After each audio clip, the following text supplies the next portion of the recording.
दर्शनास या कार्यक्रमाची सुरुवात होत आहे. आजपासून 3 महिने ग्रंथ वाचन चालू असणार आहे. ग्रंथाचे नाव आहे भगवान बुद्ध आणि त्यांचा धर्म. प्रथम खंड. यामध्ये भाग पहिला, जन्मापासून परिव्राज्यपर्यंत. यामध्ये 1 नंबर आहे कुळ. ख्रिस्तपूर्व 6व्या शतकात उत्तर भारतात सार्वभौम असे एक राज्य होते. संपूर्ण देश निरनिराळ्या अनेक लहान मोठ्या राज्यात विभागला गेला होता. त्यापैकी काही राज्यावर एका राजाची सत्ता होती, तर काहींवर एका राजाची सत्ता नव्हती. राजाची सत्ता असलेली राज्ये संख्येने एकूण 16 होती. त्यांची नावे अंग, मगध, काशी, कोशल, बद्री, मंड, चेदी, वत्स, कुरु, पांचाल, मत्स्य, सरसेन, अश्मत, अवंती, गांधार आणि कंबोज ही होत. ज्या राज्यावर राज्याची अधिसत्ता नव्हती ती ही होत कपिलवस्तूचे शाक्य, पावाळ कुशीनारा येथील मंड, वैशालीचे लिच्छवी, मिथिलचे विदेह, रामरामचे कोलीय, अर्ककपचे बळी, रेसपुत्तचे कलिंग, पिप्पलवनाचे मौर्य आणि ज्यांची राजधानी सिसुवागिरी होती ते भद्र. ज्या राज्यावर राज्याची सत्ता होती त्या राज्यांना जनपद म्हणत व ज्यावर राज्याची सत्ता नव्हती त्या राज्यांना सर्व किंवा गणराज्य असे म्हणत असत. कपिलवस्तू येथील शाक्याच्या शासन पद्धतीविषयी विशेष अशी माहिती मिळत नाही.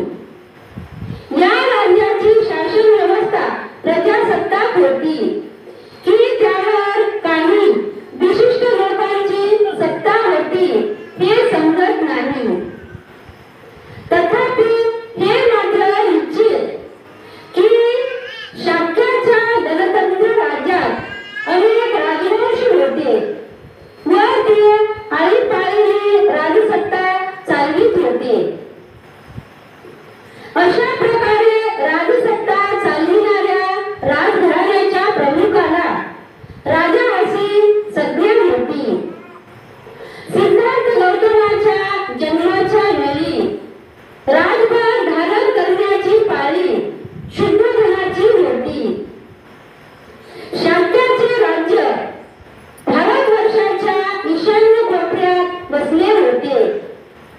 ते एक स्वतंत्र राज्य होते, परंतु कालांतराने कोशल देशाच्या राजांनी शाक्यावर आपले आधिपत्य प्रस्थापित करण्यात यश मिळविले.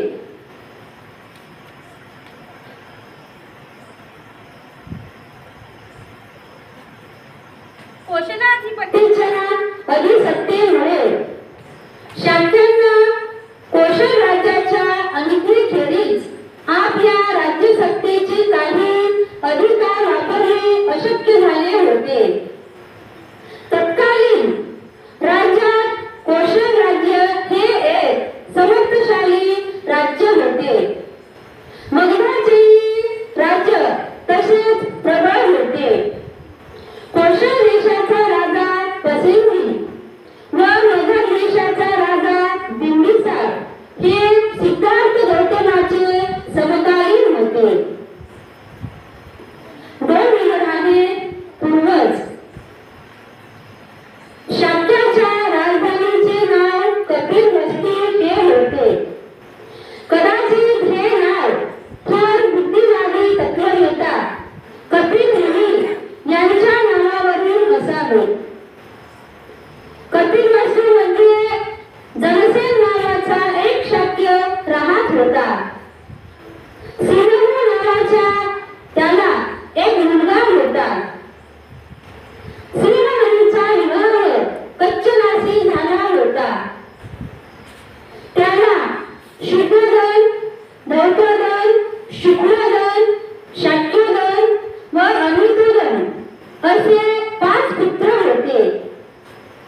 त्यांच्या कुटुंबाचे गोत्र आदित्य होते. शुद्धोधनाचा विवाह महामायेशी झाला होता. तिच्या पित्याचे नाव अंजन व आईचे नाव सुलक्षणा असे होते. अंजन हा कोळी वंशातील होता. तो देवदह नावाच्या गावी राहत होता. शुद्धोधन हा मोठा योद्धा होता.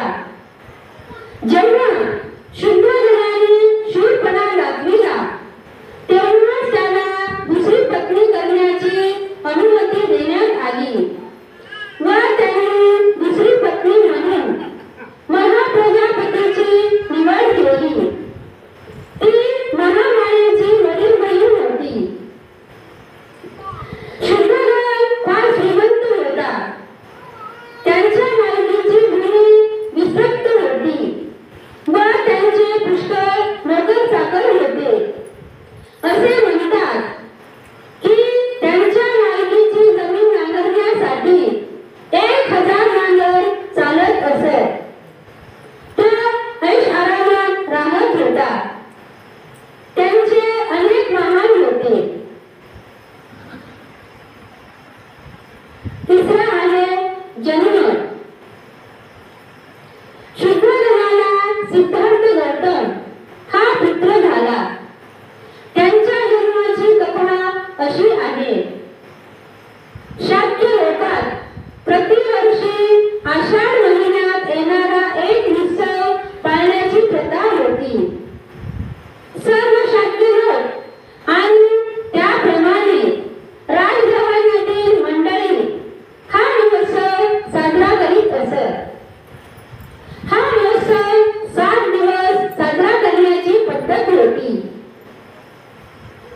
एकदा महामायेने हा महोत्सव मोठ्या थाटामाटात पुष्पमाला सुगंधी धातूचा उपयोग करून परंतु मद्यपानाने उत्तेजक वस्तू व्यर्थ करून साजरा करण्याचे ठरविले. उत्सवाच्या 7व्या दिवशी ती भल्या पहाटे उठली. सुगंधी पानाने तिने आंघोळ केली. दान धर्मार्थ 4 लक्ष उमरा तिने देणगी म्हणून वाटल्या. मौल्यवान अलंकार घालून साजशृंगार केला. आवडीच्या पदार्थाचे सेवन केले व व्रताचरण करून निद्रेसाठी कलात्मकतेने सजवलेल्या शयन मंदिरात ती गेली. त्या रात्री शुद्धोधन व महामाया यांचा एकांत होऊन महामायेला गर्भसंभोग झाला. पलंगावर कोंडलेली असताना ती तशीच झोपी गेली.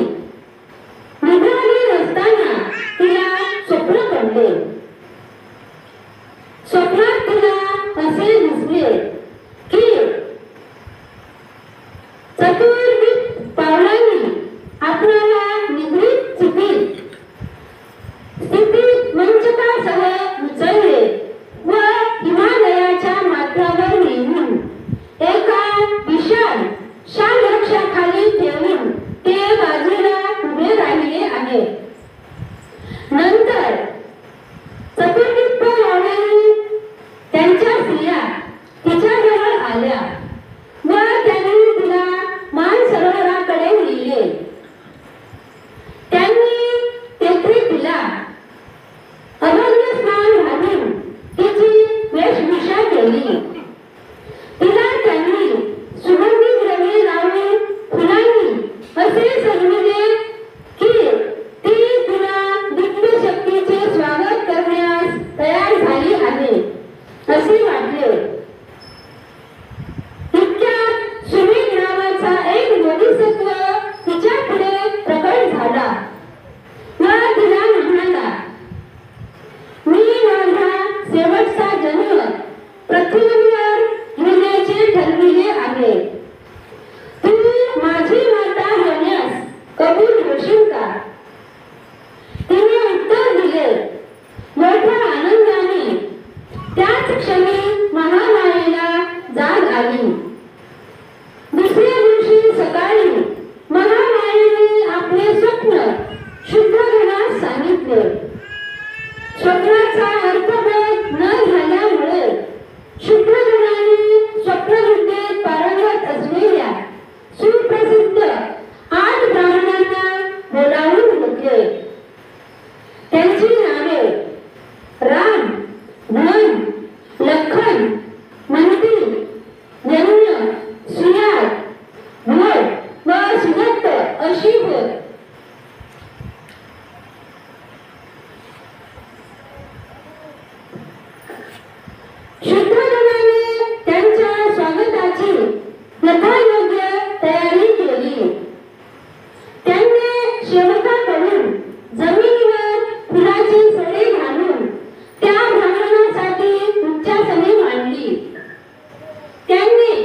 वृक्षांच्या अल्लाहदायक गर्द वनराईतून महामायेला जावे लागणार होते.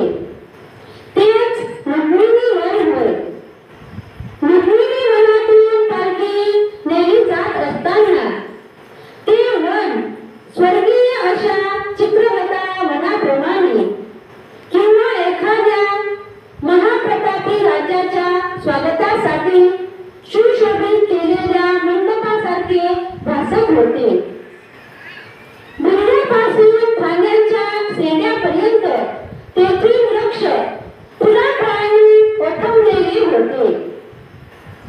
त्यावर नाना रंगाचे असंख्य भ्रमर चित्रविचित्र आवाजात गुंजारा करीत होते आणि निरनिराळ्या प्रकारचे पक्षीगण वरतून स्वर्गात काढीत होते.